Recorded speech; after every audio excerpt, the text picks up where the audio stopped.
Welcome to Minhaj Bangla cartoon. প্রিয় দর্শকরা, like share comment করে দেবে, সাবস্ক্রাইব করতে ভুলো না। Background sound effect. পাখির ডাক, শিশিরে ভেজা মাঠ। মিঠু 7 বছরের এক কৌতূহলী ছেলে, স্কুলে যাওয়ার জন্য ব্যাগ গোছাচ্ছে। মা, আমার লাল পেনটা কোথায়? মা হেসে, তোর ব্যাগের ভেতরে, দেখ ভালো করে। মিঠু ব্যাগ খুলতেই একটা ঝিকিমিকি আলো বেরিয়ে আসে। মিঠু অবাক হয়ে বলল, এটা কি? ব্যাগের ভিতর থেকে বেরিয়ে এলো ছোট্ট এক নীল রঙের পাখি, যেটা কথা বলতে পারে। হ্যালো মিঠু, আমি তোর নতুন বন্ধু টুকি। আমি জাদুর পাখি। ওমা, তুই কথা বলতে পারিস? শুধু কথা নয়, আমি তোর যে কোনো সমস্যার সমাধান করে দেব। মিঠু টুকিকে ব্যাগে নিয়ে স্কুলে যায়। মিঠু বন্ধুকে সাথে নিয়ে স্কুলে যায়।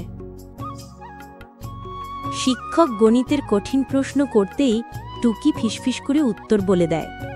বন্ধুরা মিঠুকে দেখে, আরে তুই হঠাৎ এত বুদ্ধিমান কেমন করে হলি? মিঠু হাসি চেপে, একটু ম্যাজিক আছে রে। একদিন মিঠুর ক্লাসের এক ছেলে রাহুল টুকিকে চুরি করে ফেলে। টুকি কোথায় গেল? টুকি, তুই কোথায়? আয়না রে আমার কাছে। রাহুল টুকিকে নিয়ে নিজের স্বার্থে ব্যবহার শুরু করে।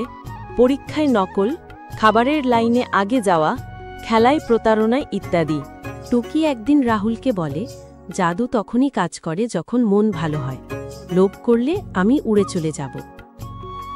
রাহুল লজ্জিত হয়ে টুকিকে ফিরিয়ে দেয় মিঠুর কাছে। রাহুল, সরি, আমি ভুল করেছি। মিঠু, কোনো সমস্যা নেই, আমরা বন্ধু থাকব। মনে রাখ, আসল জাদু বই আর ভালো কাজে। সবাই হাসে।